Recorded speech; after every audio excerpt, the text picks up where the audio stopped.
Okay.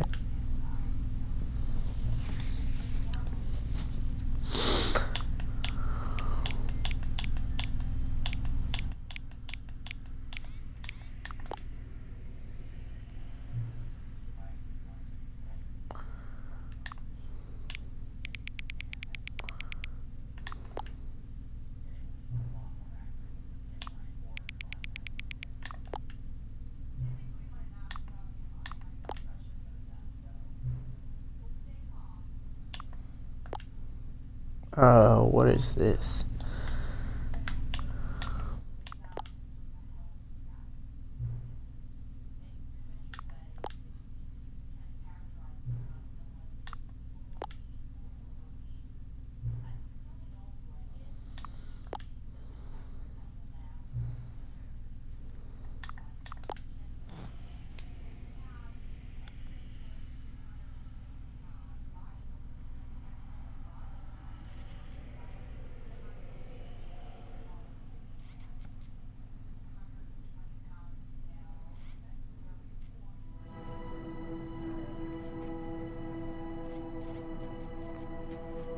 Oh, what?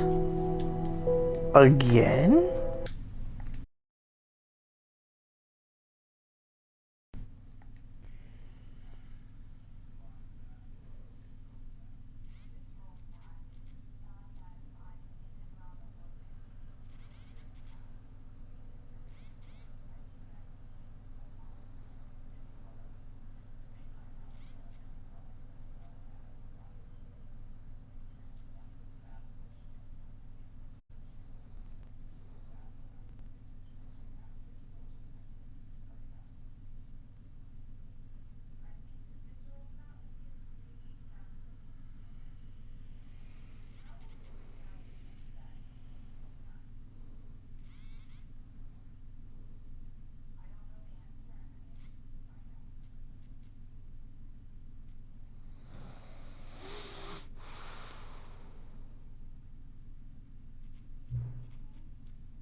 What time is it?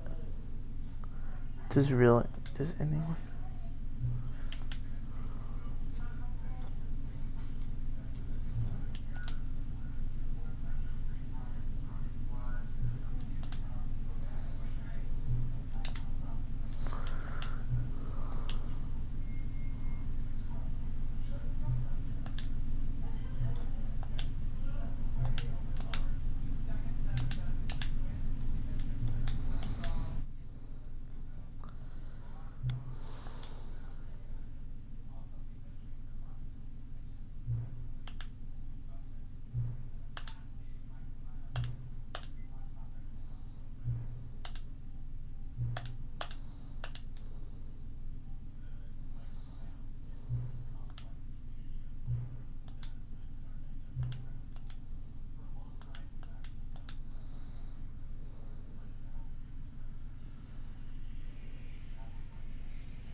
I don't know what this is. What? Again?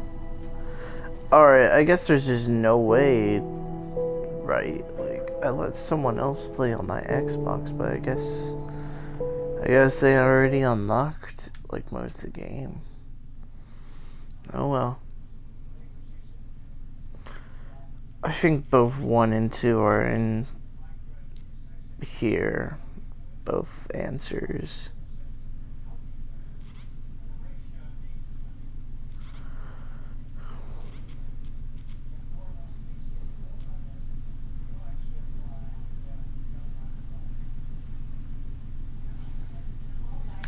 This is the story of a man named Stanley. Stanley worked for a company in a big building where he was employee number 427. Employee number 427's job was simple.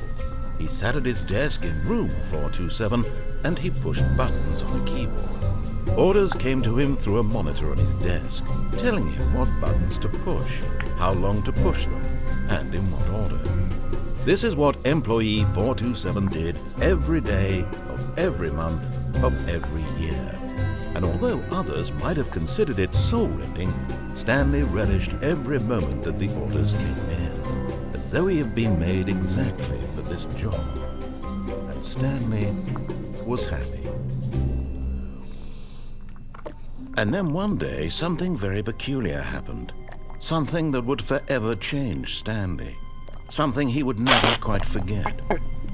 He had been at his desk for nearly an hour when he realized that not one single order had arrived on the monitor for him to follow.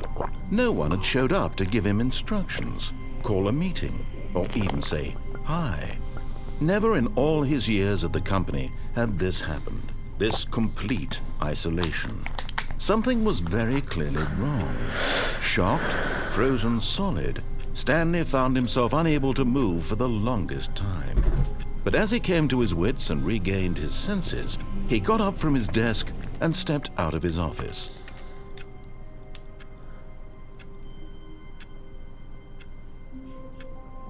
Hey, there is a meeting today, look. Right there. Can I jump? No, I can't. All of his co-workers were gone. What could it mean? Stanley decided to go to the meeting room. Perhaps he had simply missed a memo. No matter how hard Stanley looked, he couldn't find a trace of his co-workers. Okay, what's this? A bucket? Stanley. Wow, someone really got far into this game that they unlocked part 2. I don't know. What's in here? Let me in.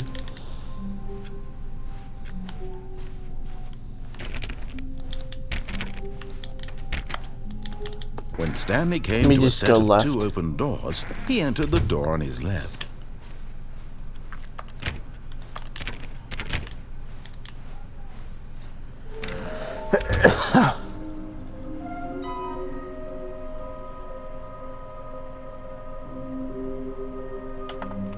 What is this music?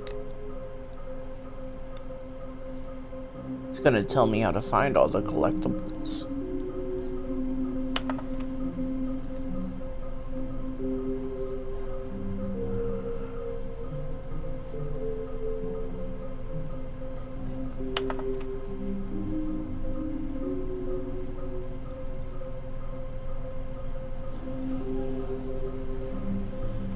$4.16.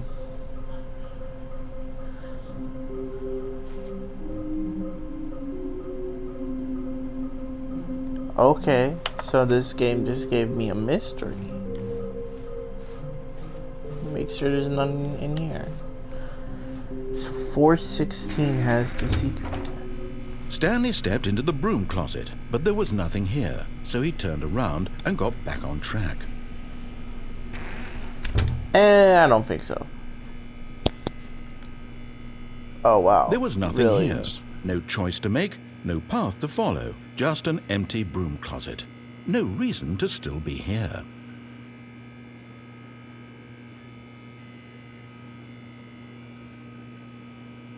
It was baffling that Stanley was still just sitting in the broom closet. He wasn't even doing anything. At least if there was something to interact with, he'd be justified in some way. As it is, he's literally just standing there doing sweet FA.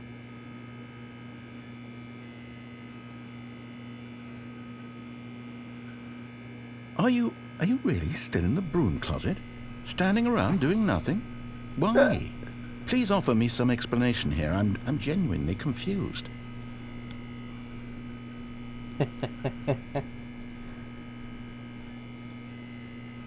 You do realize there's no choice or anything in here, right? If I'd said Stanley walked past the broom closet, at least you would have had a reason for exploring it to find out. But it didn't even occur to me because literally this closet is of absolutely no significance to the story whatsoever. I never would have thought to mention it.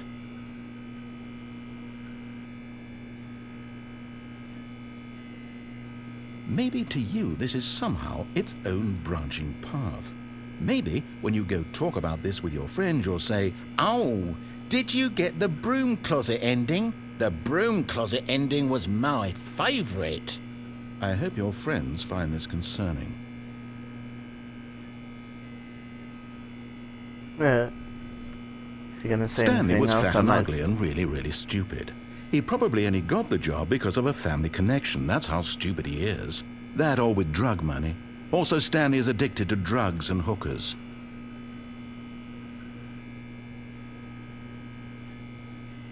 Well, I've come to a very definite conclusion about what's going on right now. You're dead. You got to this broom closet, explored it a bit, and were just about to leave because there's nothing here, when a physical malady of some sort shut down your central nervous system and you collapsed in front of your screen. Well, in a situation like this, the responsible thing is to alert someone nearby so as to ensure that your body is taken care of before it begins to decompose. Hello? Anyone who happens to be nearby? The person at this computer is dead. They have fallen prey to any number of your countless human physiological vulnerabilities. It's indicative of the long-term sustainability of your species. Please remove their corpse from the area and instruct another human to take their place, making sure they understand basic first-person video game mechanics and filling them in on the history of narrative tropes in video gaming, so that the irony and insightful commentary of this game is not lost on them. All right, when you've done that, just step out into the hallway. Okay, let me step out. Second player. It's good to have you on board. I guarantee you can't do any worse than the person who came. You too? Unbelievable. I'm at the mercy of an entire species of invalids. Perhaps there's a monkey nearby you can hand the controls to. A fish? Fungus? Look, you can hammer out the details. I'm not particularly picky. I'll just be waiting for when you're ready to pick up the story again. What if I don't pick it up? Okay, looks like I have to. Close the door. Let me close it, dang.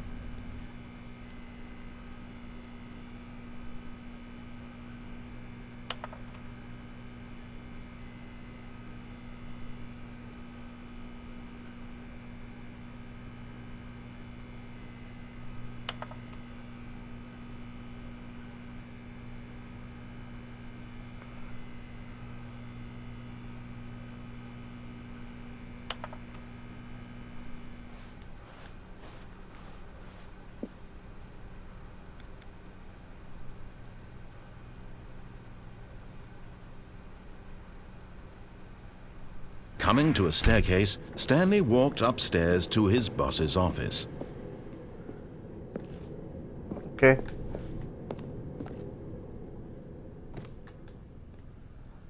Where is it? Is it back here? Oh. Another miniature Stanley figurine. This, there really must be a snappier name for these things. What about mini-stands? Stanley figs? What about Stanlerines? Yes, I think I like that. Another Stanlerine under your belt. A Stanlerine. You're kidding me, right?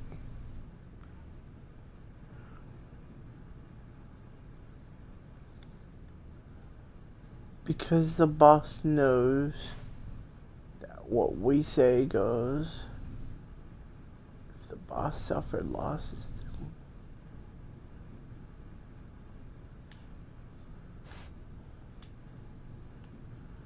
huh? Is there really nothing else in the bathroom? What if I close it? What does he say? Let me wait a little while.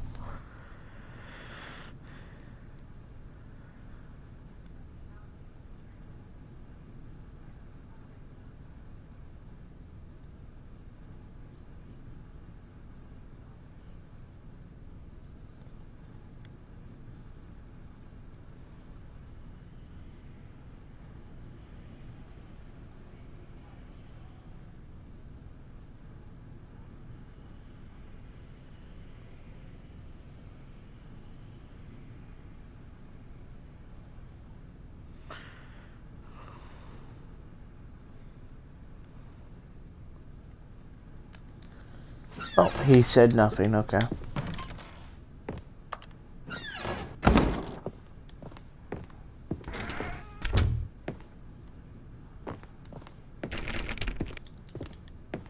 Okay. Stepping into his manager's office, Stanley was once again stunned to discover not an indication of any human life. Shocked, unraveled, Stanley wondered in disbelief who orchestrated this. What dark secret was being held from him? What he could not have known was that the keypad behind the boss's desk guarded the terrible truth that his boss had been keeping from him. And so the boss had assigned it an extra secret PIN number, 2845. But of course, Stanley couldn't possibly have known this.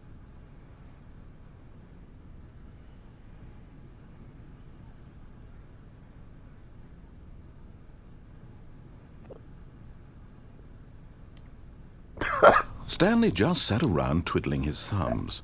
Trying to input anything on the device was useless, since he could never possibly know that the combination was 2845.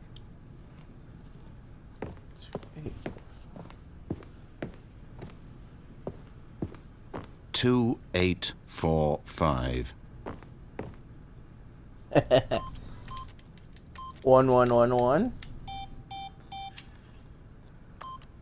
2855. Forgot, but it turns out that the panel's emergency override kicked in, and the door just opened all by itself, and Stanley got the hell along with the story. Well, whoop-de-doo. That's crazy, bro.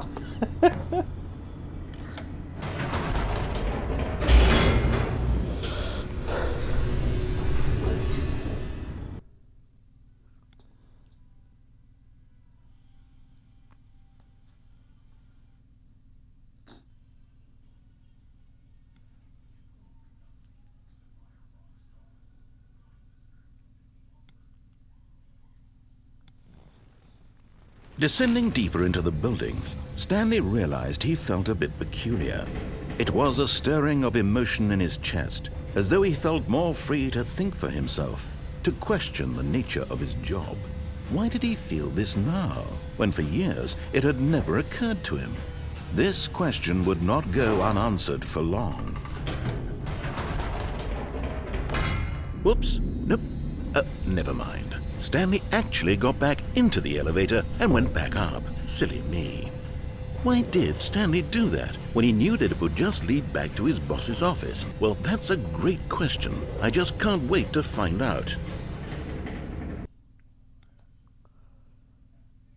I want to play with the keypad more.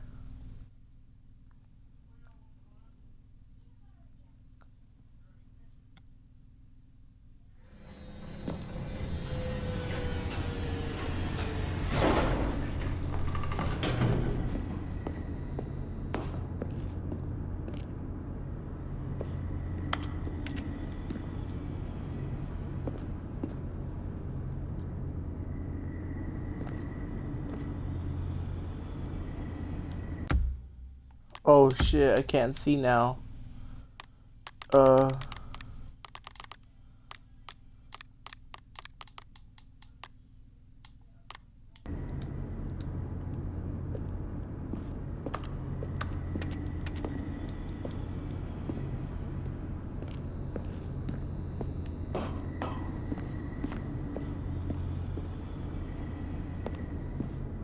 Here we are, Stanley. It's your boss's office. Exactly the way it was before you got onto the elevator. It's still just exactly what it is. What a decision you've made to come up here and look at the office again. This has fleshed out the plot of the story in new and fascinating ways I could have never anticipated. It's that keen eye for storytelling that you have, an incisive rapid fire of critical plot points, one after the other, weaving a rich tapestry of uncompromising narrative. Wow! I'm bolted to the edge of my seat.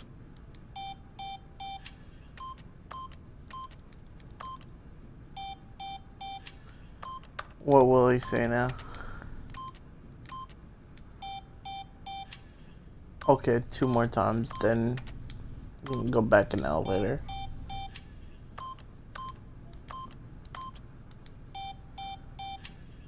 Okay, it's the last time. Okay, he didn't say anything. Incredible. Now he's getting back into the elevator and going down again. Ladies and gentlemen, how does he keep coming up with all of this?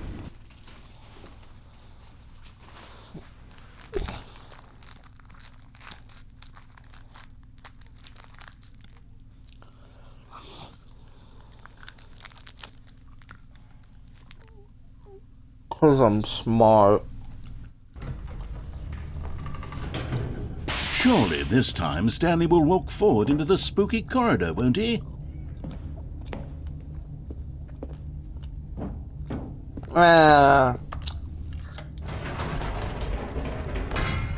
Did you think we were going to go forward down the spooky corridor? No.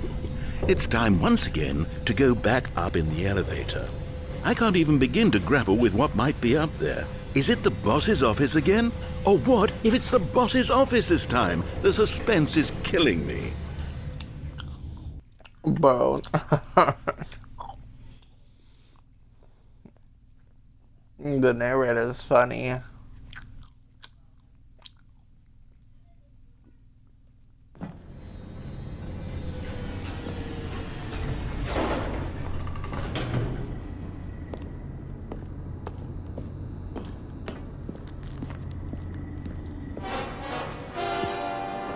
Oh my God.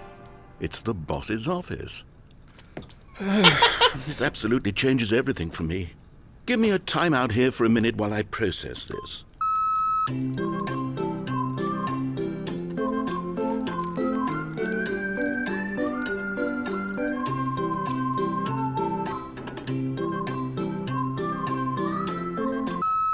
Okay, I'm ready. I'm prepared to embrace this stunning revelation and to move forward with... No, wait. No, I need more time to process.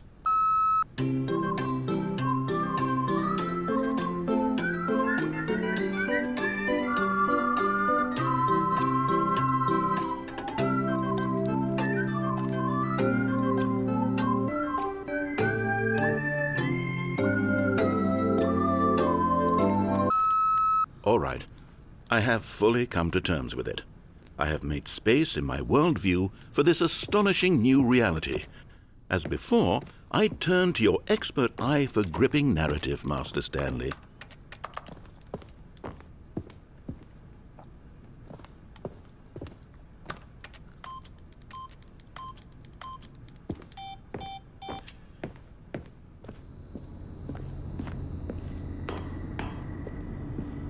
Of course. Going back down in the elevator. How did I not anticipate it? I mean, sure, now it's obvious, but you have to understand that 30 seconds ago, this kind of thing had never been attempted before. I had no frame of reference to even anticipate it. That's just how revelatory Stanley's decision-making is. A breath of fresh air in a landscape of storytelling that has grown stale and repetitive.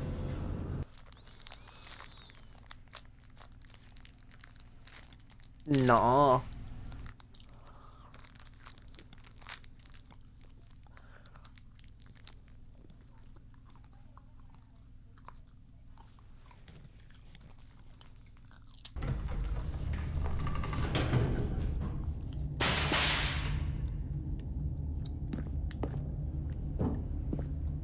I still have an option to go up.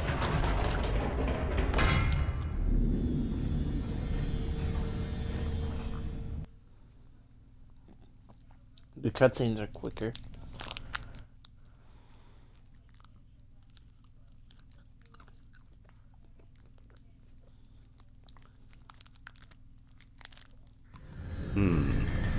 You know what? I've just thought of something. Hold on, let's stop for a moment.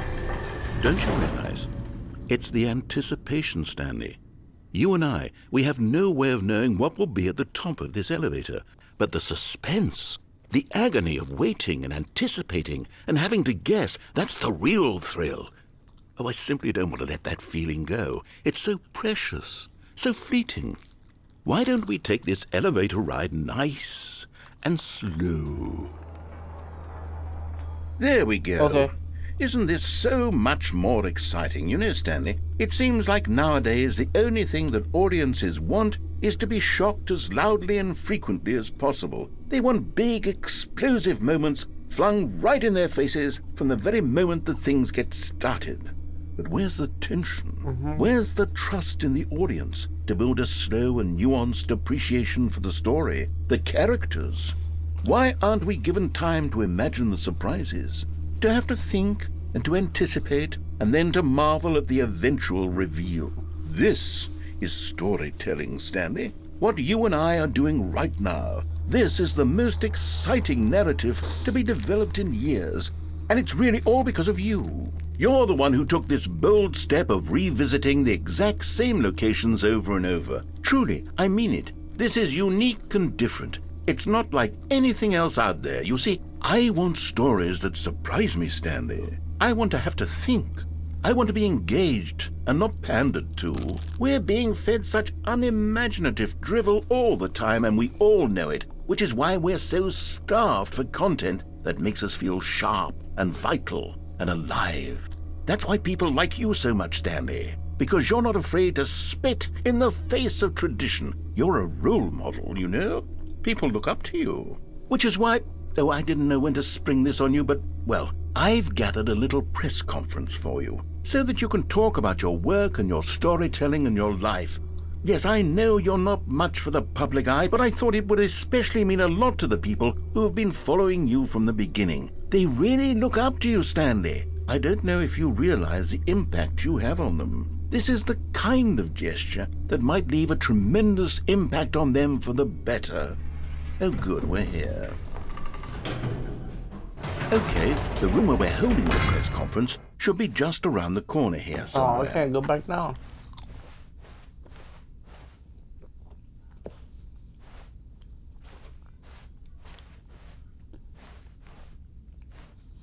Ah,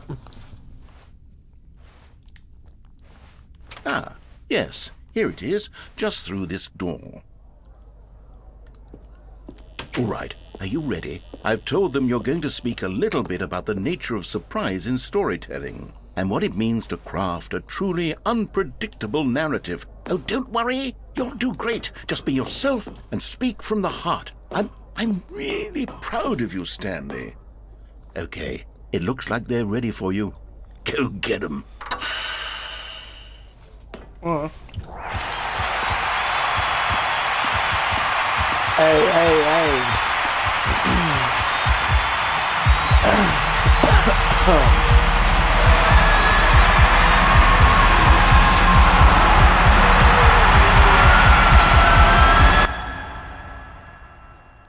Oh, ow.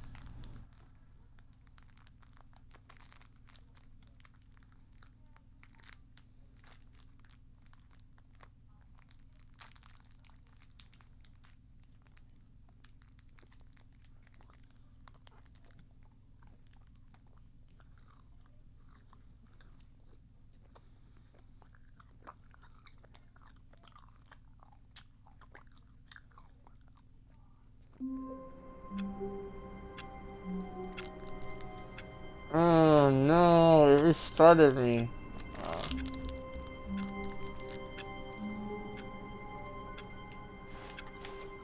All of his co-workers were gone. What could it mean? Stanley decided to go to the meeting room. Perhaps he had simply missed a memo.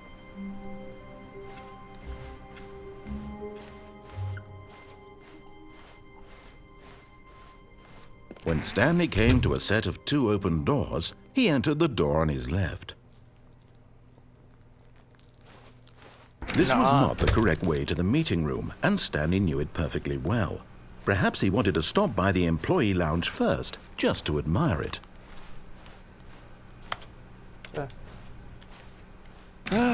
Yes, truly a room worth admiring. It had really been worth the detour after all, just to spend a few moments here in this immaculate, beautifully constructed room. Stanley simply stood here, drinking it all in. Okay.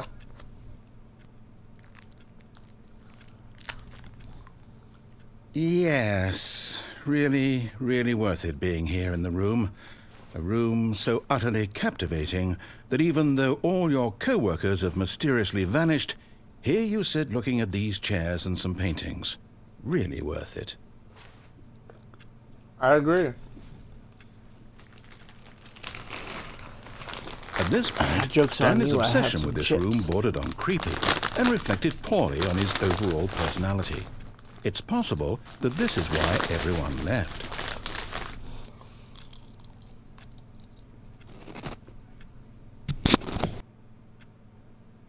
Stanley sat around waiting for more dialogue, but when a long time had passed and there was no more, he decided that the game was trying to send him a message.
These seats look mad comfortable, though. But at last, he'd had enough of the amazing room and took the first open door on his left to get back to business. Nah.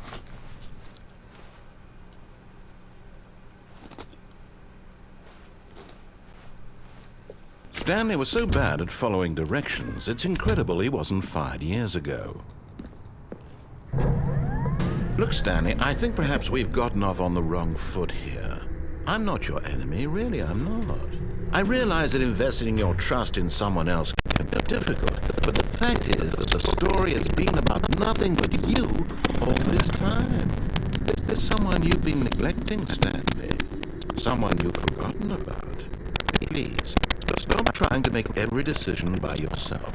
Now, I'm not asking for me, I'm asking for her. This is it, Stanley. Your chance to redeem yourself. To put your work aside. To let her back into your life. She's been waiting.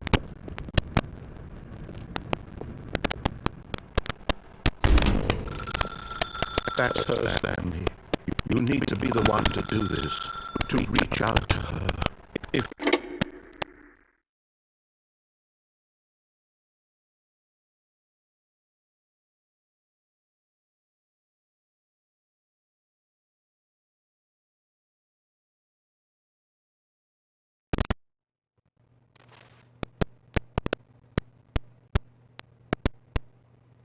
Stanley, is that you?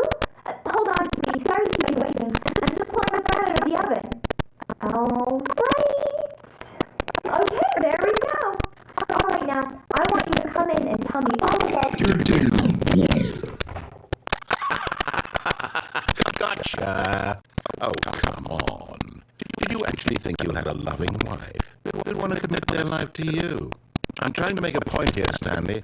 I'm trying to get you to see something. Come inside.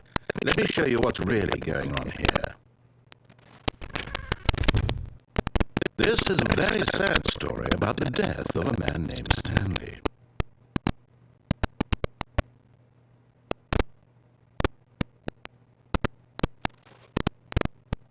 Stanley is quite a boring fellow.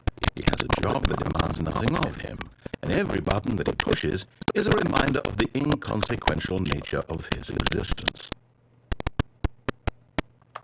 Look at him there, pushing buttons, doing exactly what he's told to do. Now he's pushing a button. Now he's eating lunch.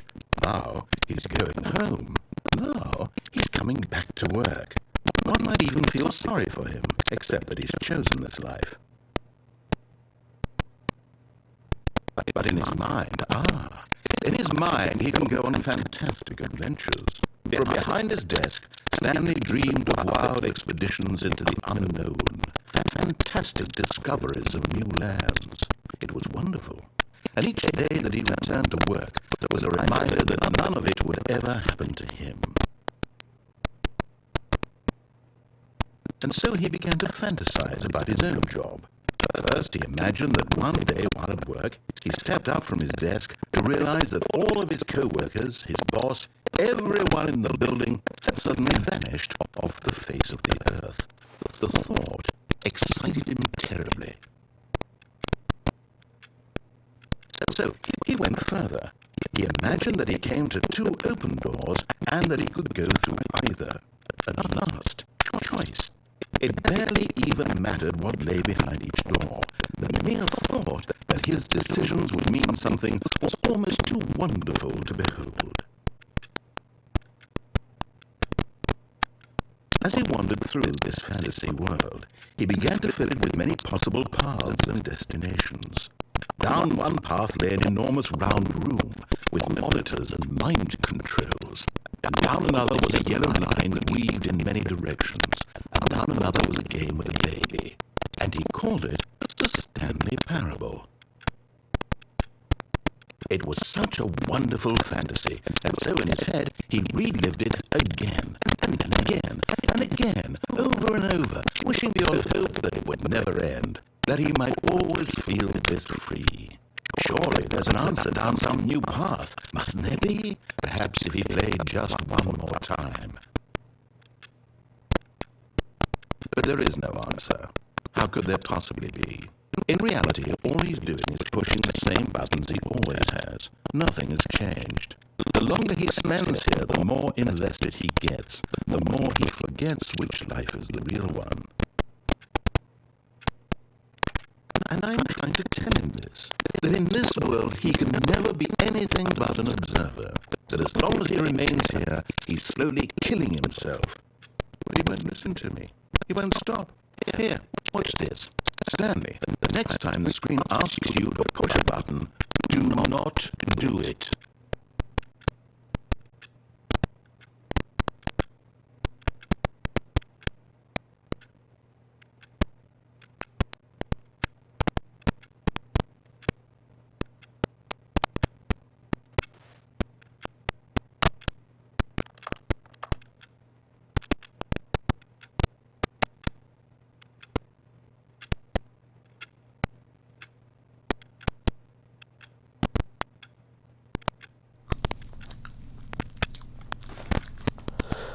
Hello?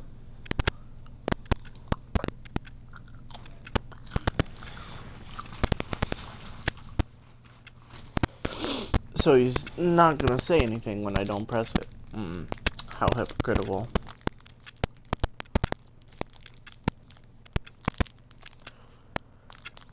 You see? Can he just not hear me? How can I tell him in a way that he'll understand that every second he remains here, he's electing to kill himself? How can I get him to see what I see? How can I make him look at himself? I suppose I can't, not in the way I want him to. I don't make the rules. I simply play to my intended purpose, the same as Stanley. We're not so different, I suppose. I'll try once more to convey all this to him. I'm compelled to. I must. Perhaps, well, maybe this time he'll see. Maybe this time. And I tried again, and Stanley pushed a button. And I tried again, and Stanley pushed a button. And I tried.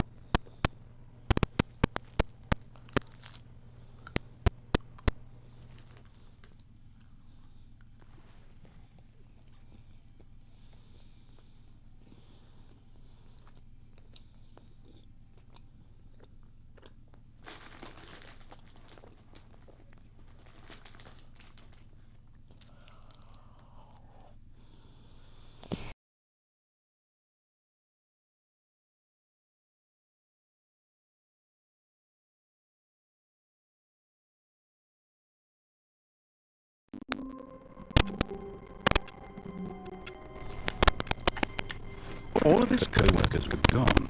What could it mean? Stanley decided to go to the meeting room. Perhaps he had simply missed a memo.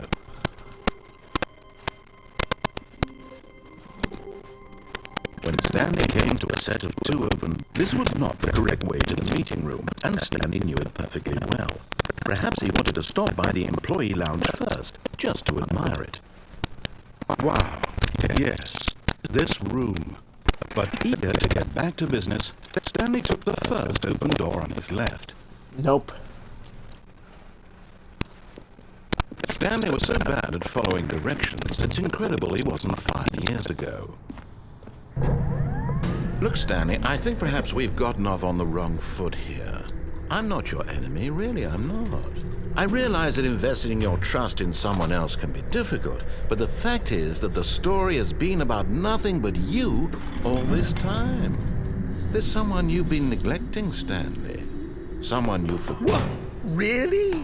I was in the middle of something. Do you have zero consideration for others? Are you that convinced that I want something bad to happen to you? Why, I don't know how to convince you of this, but I really do want to help you, to show you something beautiful. Look, let me prove it. Let me prove that I'm on your side. Give me a chance.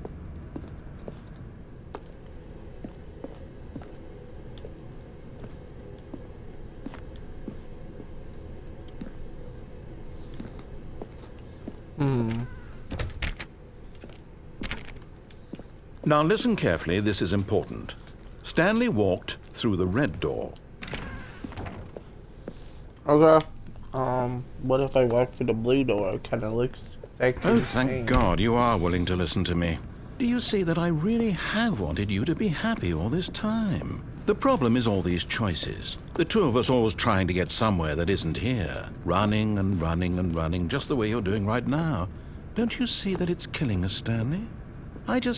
I wanted to stop. We would both be so much happier if we just stopped.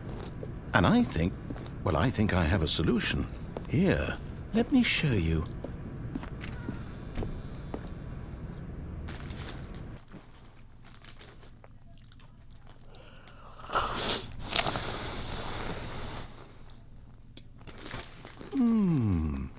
What do we want? What are we looking for?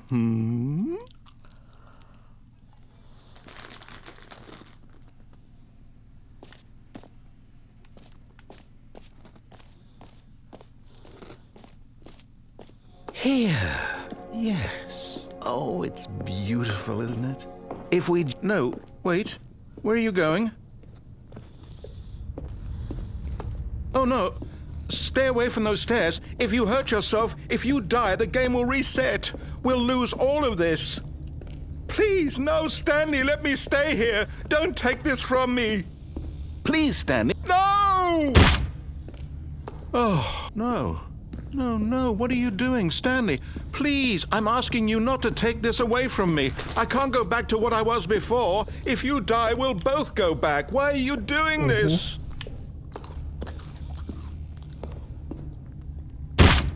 Stanley, let's go back to the other room. My God, is this really how much you dislike my game? That you'll throw yourself from this platform over and over to be rid of it? You are literally willing to kill yourself to keep me from being happy. Am I reading the situation correctly?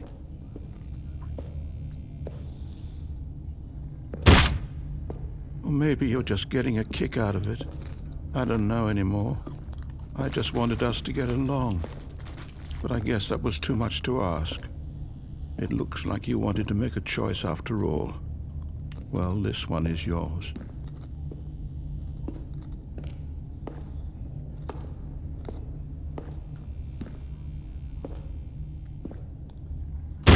Is it over? It's going to restart, isn't it? I'm going back.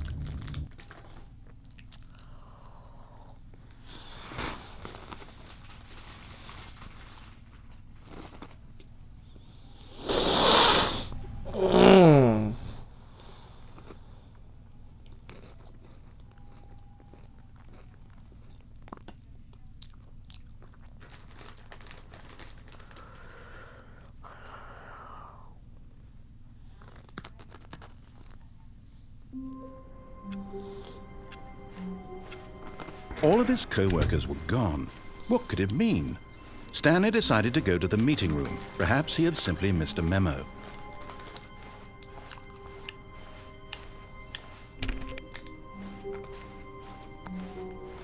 When Stanley came to a set of 2 open doors, this was not the correct way to the meeting room, and Stanley knew it perfectly I gotta go well. for the blue door. Perhaps to he see wanted what to stop happens. by the employee lounge first, just to admire it.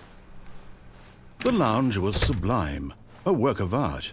What was it about this room that called so deeply and so personally to Stanley? Its grace? Its subtle charm? No. Stanley knew it was something deeper, something darker.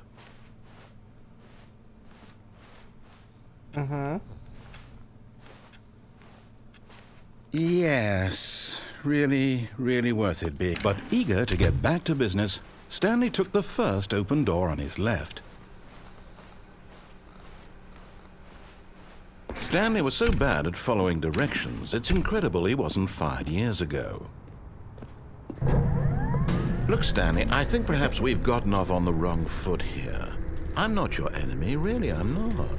I realize that investing your trust in someone else can be difficult, but the fact is that the story has been about nothing but you all this time. There's someone you've been neglecting, Stanley.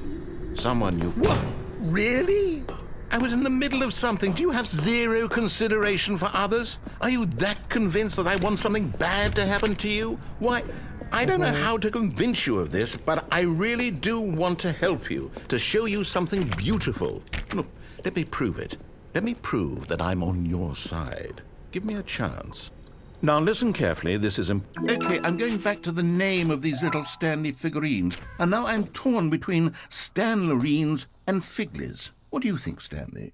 What name better encapsulates the intrinsic sense of happiness that you get from seeing a small number in the corner of your screen go up by 1? Let me sit on it. I'm sure it will come to me.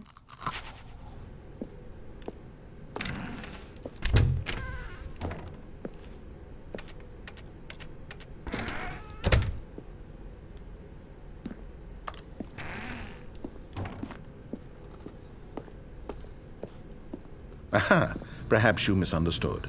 Stanley walked through the red door. I still don't think we're communicating properly. Stanley walked through the red door. All right, fine, go ahead, Stanley. You want to know so badly what's out there? You want to find out what lies at the end of this road you've chosen? Well, don't let me stop you. You see? There's nothing here. I haven't even finished building this section of the map, because you were never supposed to be here in the first place. Broken rooms, exposed developer textures. Is this what you had wanted? Was it worth ruining the entire story I had written out specifically for you? Do you not think I put a lot of time into that? Because I did. And in the end, it was all for nothing, because this is what you wanted to see. Help me here, Stanley. Help elucidate these strange and unknowable desires of yours. What would have made this game better? What did you want to see? Vehicles? Skill trees? Work with me. You've given me absolutely nothing so far. Tell you what, let me take a stab in the dark at a new design and you can give me some feedback. There we go. A third option. This already feels leaps ahead of where we were before. Go ahead, Stanley. Take it for a spin. Well, Okay, I'm going to stop you there. Now, tell me about your experience with this new version. Would you say that the game benefited from allowing you more choices? Feel free to be honest. I'm looking for some real critical feedback here. Aha! You see, I knew I was onto something. Where do these flashes of inspiration come from? How did I know the game needed a third door? Well, it's instinct mostly, a calling in your gut. I really couldn't say where the idea came from, except that I felt it in my soul. You can't teach that, Stanley. Don't even try. Here, based on the data from your previous playthrough, I've compiled a new version. And to be perfectly candid, I think I've knocked it out of the park with this one. Let's take a look.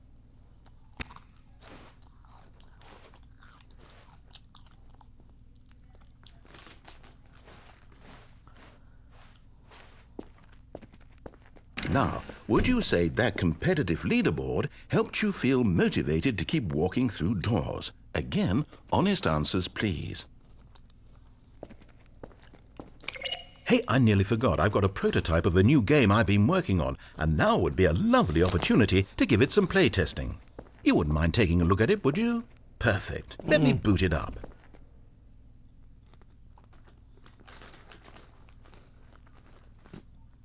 In this game, the baby crawls left towards danger.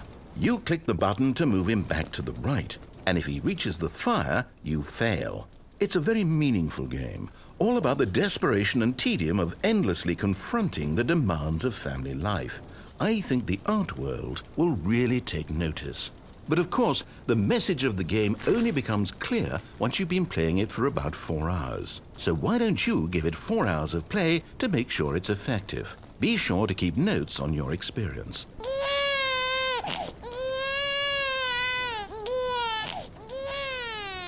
I'm not playing it for 4 hours. Did you do it because you hate babies or purely to spite me? Because if it's the latter, well, I don't know what to do. I'm completely out of ideas. I can't think of a single thing that might improve the experience for me. I'm not even going to try. I'm out, I'm done. It's over. Thank you for playing. Your input was extremely valuable. Oh, hey, since my game was so awful, why don't we play someone else's game, just to ease the pain? Let's see.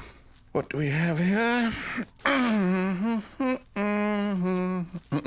Yes, this seems like it'll work. Let's give it a shot.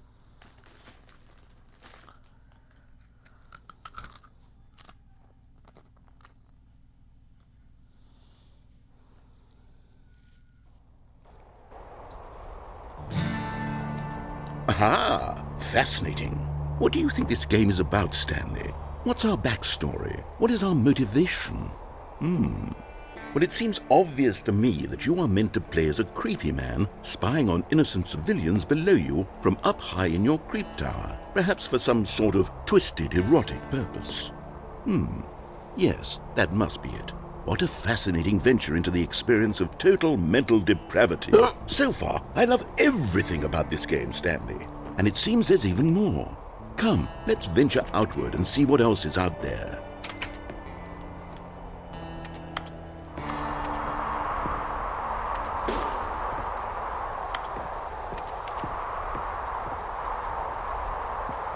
Wow, this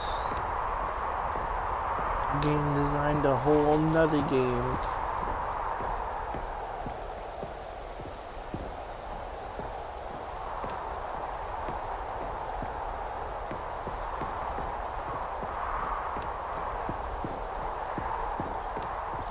Oh, no. No, it can't be.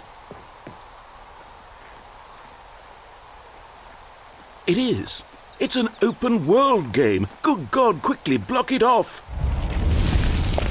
Oh, thank goodness, no. Stanley, what a close call. You nearly wandered off into that thing, that big, open, just wandering around, no right or wrong directions, no path to follow. You can just go in any...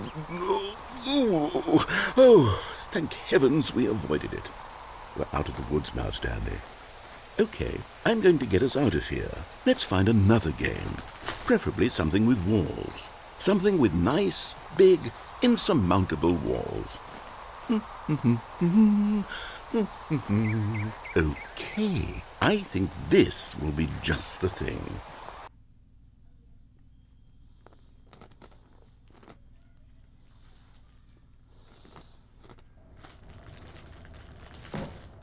Wonderful. See, this is exactly what I had in mind. Just a nice big box for you to run around in. There isn't any possibility that you could get lost here. Now this is game design. Stanley, if you manage to get lost in this game, I will be phenomenally impressed.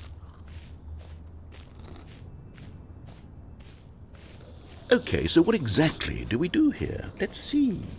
There are lots of cars here in the back, but obviously there's no racetrack. Okay, I'm seeing that there's a ball of some kind back here. Is this game sports ball? Stanley, I think it's sports ball. Oh, what fun. We shall run the bases and do a touchdown together? Yes, I think surely we must. Okay, Stanley, here's the ball. Have fun. Ball.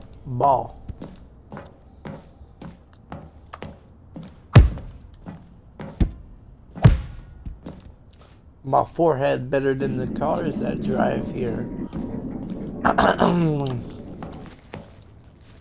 Are you doing it? Are you winning? Is this fun? Is it better than my miserable little story that I worked so hard on? Stanley, I have a thought. And I realize I'm not a sportsologist, but if one ball generates a certain amount of raw adrenal pleasure, then surely multiple balls makes for an even more euphoric sports experience. I'm going to try it out. Here comes another ball. Yes! Oh goodness, that really does feel amazing, doesn't it? Stanley, I'm like a child in a confectionery shop. I simply have to have more. I'm insatiable. More balls! Ooh, more balls.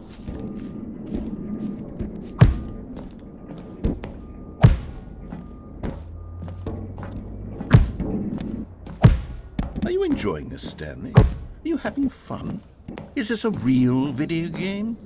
Well, I sure hope you're having a good time, because guess what? It's over. That's right. Your little fun comes to an end. This is my game, and what I say goes.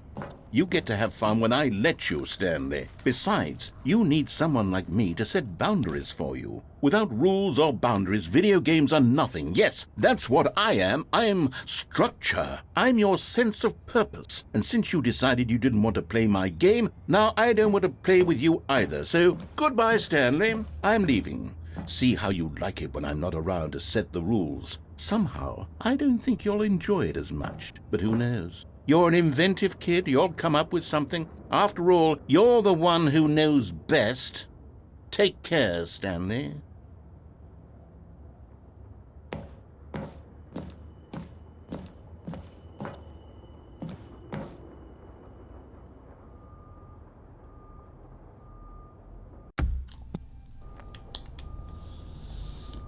After this one, I gotta go because my headset gonna die. Hold on. So, What are you doing?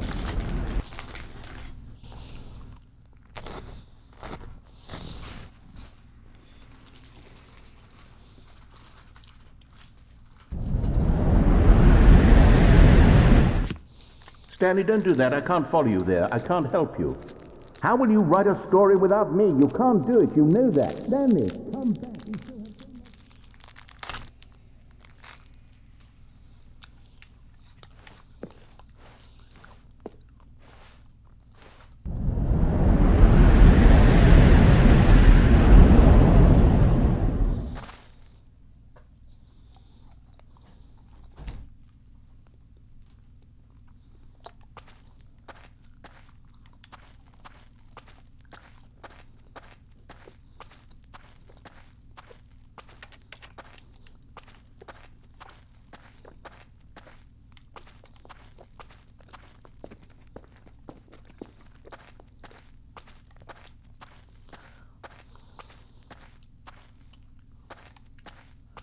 ah.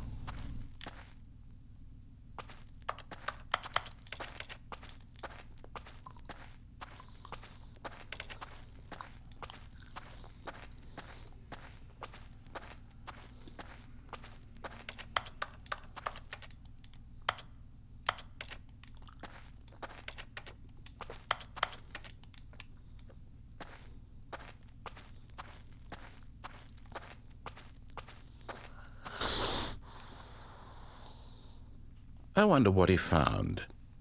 If what he wanted was to be the leading man in his own story, well, perhaps he's gotten it.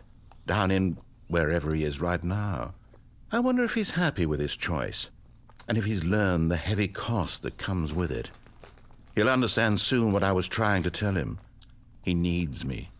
Someone who will wrap everything up at the end, to make sense out of the chaos and the fear and the confusion. That's who I am. That is what I mean to this world. Oh, yes. Yes, I'll be back. There's no other way. Once this ends, after it all comes to a close, then I'll be back. The end will be here soon. Very soon. I can wait.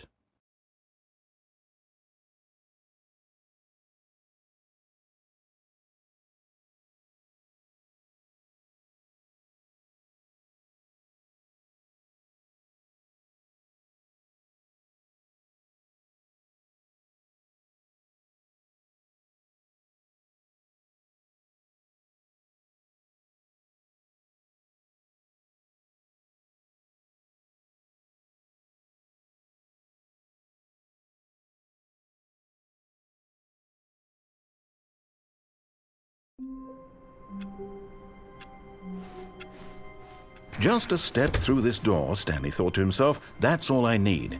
If I can make it through this door, I can make it through them all.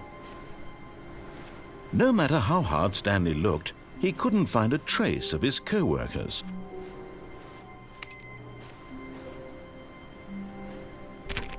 Why did he say something about the door? Interesting.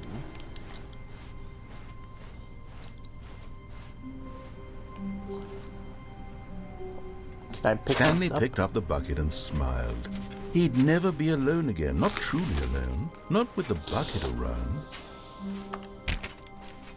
Stanley clutched the bucket tightly to his chest. This was not the correct way to the meeting room, but Stanley had felt the bucket calling to him, telling him that the employee lounge was simply the place to be. And here it was. Had the bucket turned out to be correct? Was this better than the meeting room? Yes, Stanley thought to himself. Yes, perhaps it truly was. How insightful the bucket turned out to be.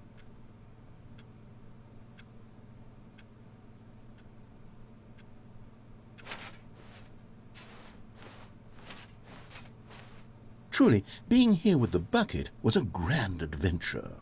Stanley reflected on all they'd been through together. First, walking through the door on the right, then walking to the lounge, then arriving at the lounge. What a thrilling journey the bucket had inspired.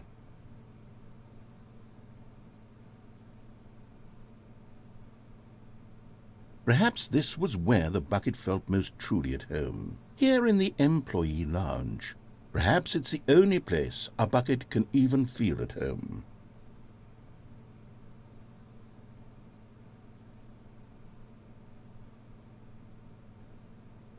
Stanley decided to just give the bucket absolutely as much time as it needed to be in the lounge. Clearly, the bucket and the employee lounge shared a special connection.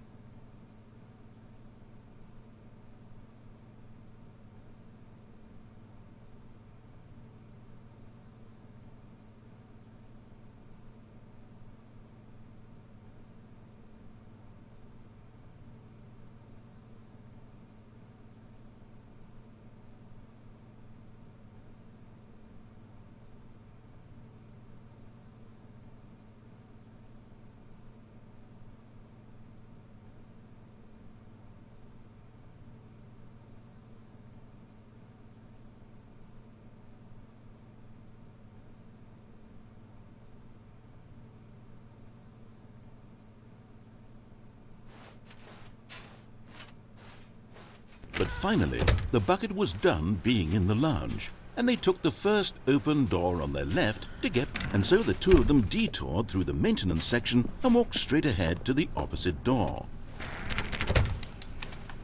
Okay.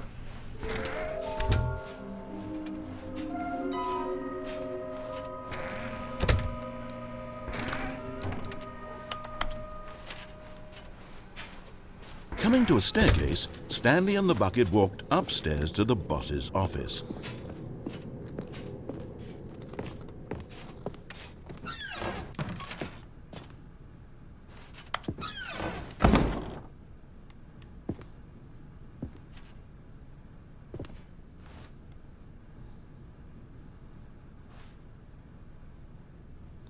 Man, the mirror is dirty as heck.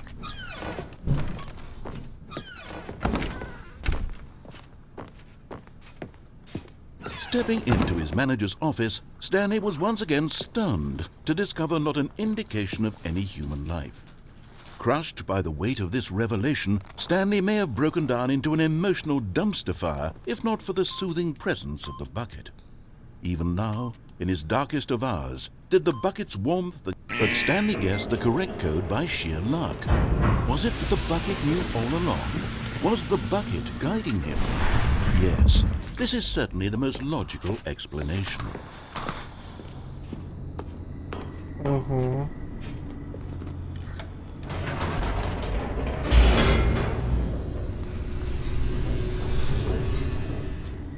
What if I go up and down the elevator with the bucket?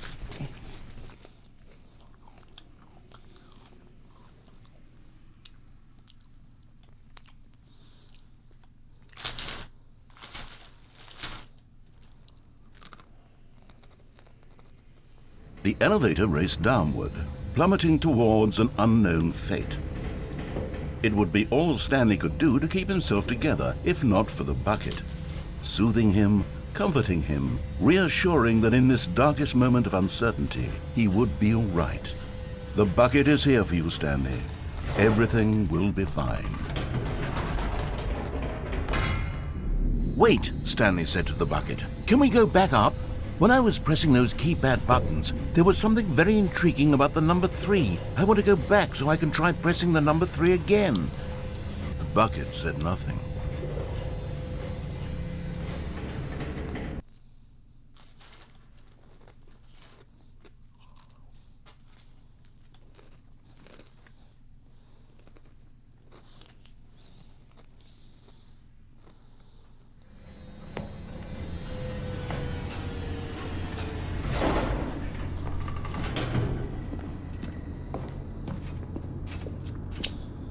Here we are, said Stanley. Now I'm going to try out that number 3 button.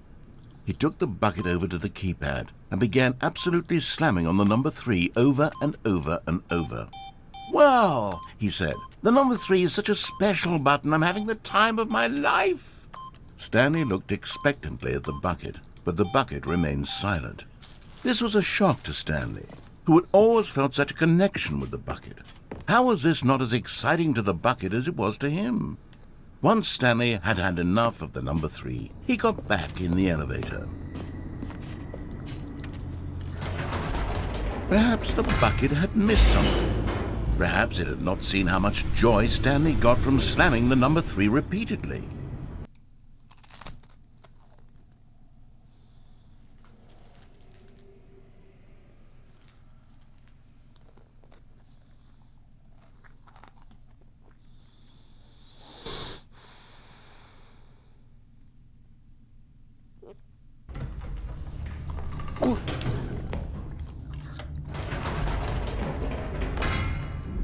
No, said Stanley to the bucket. You can't go on yet. Not till you understand how much the number 3 means to me. You and I have been through so much together, and I just want you to see what I see. Feel the happiness I feel. He smiled at the bucket, and the bucket said nothing.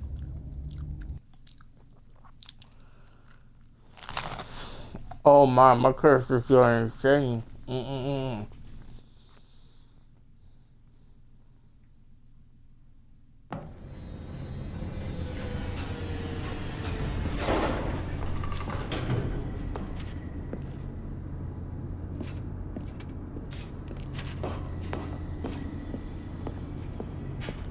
Here we go, said Stanley. This time I'll really show you. He ran to the number 3 and began to wail on it like a musician on a beloved instrument, weaving a concerto of truth and passion. He wielded the number 3 like a fine artist would wield a paintbrush. He told stories through the number 3, stories of his dreams and hopes and fears, and the whole time he looked to his bucket for a reaction of some kind. Anything to let him know that the bucket appreciated what he was doing. The bucket conveyed absolutely nothing at all, only silence. Crushed by a wave of dejection, Stanley returned to the elevator.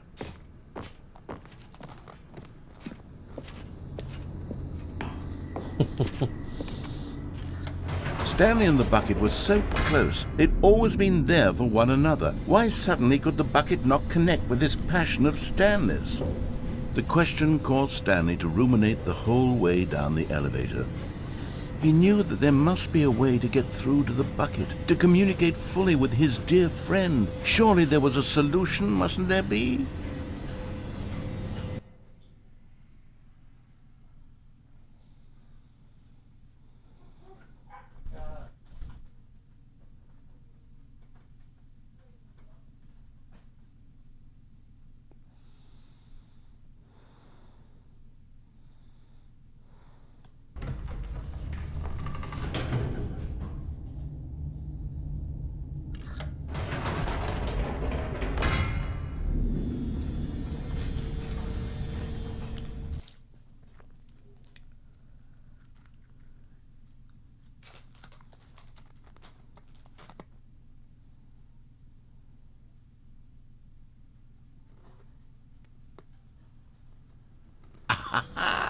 said Stanley. I know what to do.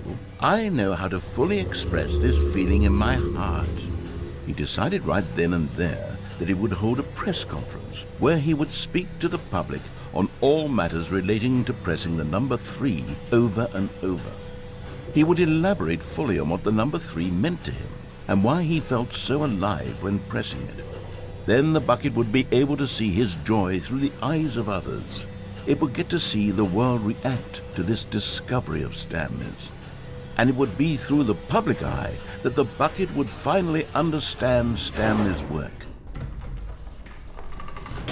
For months, he advertised and marketed his press conference, building excitement around it, developing and rehearsing it, until it couldn't be refined a single measure further. When the big day arrived, Stanley was as prepared as he'd ever been for anything in his life. This was it.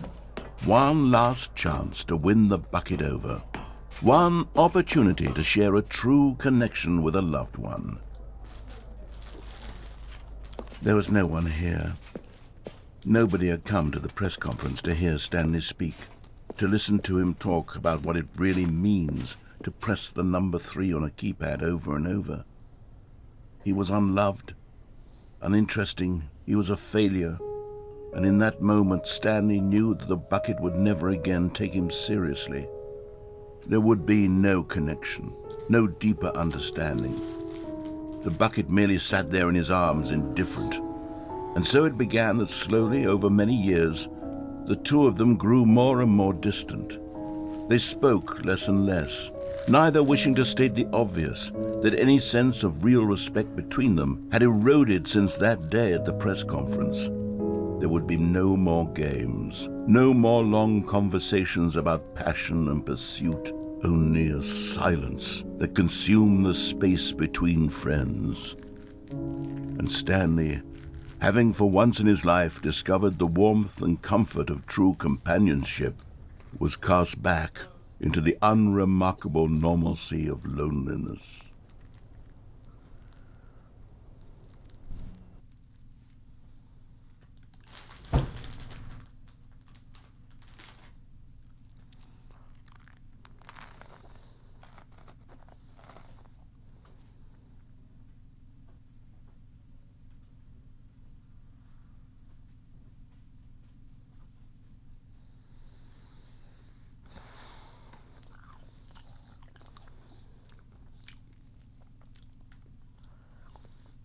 That is sad for my character.